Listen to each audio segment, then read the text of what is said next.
சொன்ன மாரி அந்த தங்க சரவணன் சாலா அப்படிங்கிறவரு.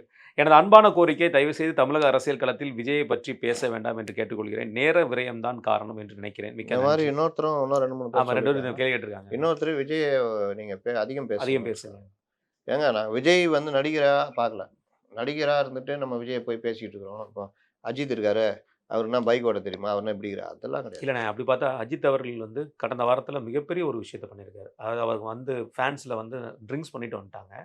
ஒரு பெரிய ஷேம் ஆயிட்டு, உங்களால மிகப்பெரிய தலைக்குனிவு வந்திருக்கு. தயவு செய்து இனிமே வராதீங்க. அதாவது ட்ரிங்க்ஸ் பண்ணிட்டு வராதீங்க அப்படிங்கிற மாரி ஒரு விஷயத்த சொல்லியிருக்காரு. நம்ம அதெல்லாம் பேசல. ஏன்னா அவர் நடிகர், அவர பார்க்க வர ரசிகர்கள் அதுக்குள்ள தனிப்பட்ட ஒரு விஷயம் தான். இவரு கட்சி தலைவர். இவர பத்தி பேசிதாங்க ஆகணும். நேத்து இவரு கூட ஒருத்தர் இறந்திருக்காப்ல. நான் தான் முதலமைச்சர்ன்னு சொல்லிட்டு இருக்காரு. ஆ. இவருடைய அரசியல் என்ன? அது எப்படி ஃபெயிலியர் அரசியலு? ஒரு அரசியல்வாதியா இவரு ஃபெயிலியரு. இவரு நடிக்கிறாரு. சுயநலவாதி இவரு. வீட்டுக்குள்ள இருந்துகிட்டு முதலமைச்சர் ஆகணும்னு மட்டும் ஆசைப்படுறாரு. அதற்கான ஒரு முயற்சி எடுக்க மாட்டேன்.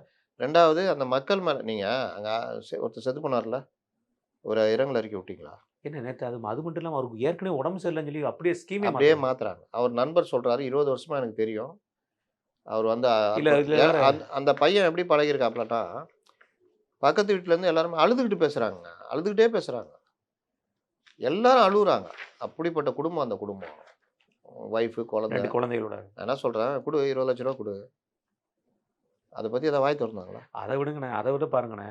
அந்த ஒரு நம்மளுடைய நியூஸ் 24 தமிழ்ல அந்த வண்டியவே ஏறி அடிக்காங்க. அடிக்கிறாங்க. இவிங்க வந்து திருச்சி அவன் எம்எல்ஏ பத்தி இவங்க பேசுறாய்ங்க. பேசுறாங்க. அதுதான் கொடுமை. அதனால இவர்கள்லாம் பேசி தான் ஆகணும்.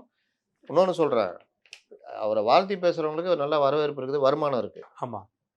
நமக்கு நம்ம வந்து வாழ்த்தியும் பேசல, இது இதுவும் பண்ண பேசல. பேசல. என்ன விமர்சனம் பண்றோம். அதனால பலர் வந்து இப்ப என்ன தயங்குறாங்க. நம்ம நல்லா ஆதரிச்சு பேசி நல்ல பேஜ் இருக்குது. இவரு வந்து அடிக்கிறாரு அப்படின்னு. அடிக்கிறாரு. கண்டிப்பாண்ணே.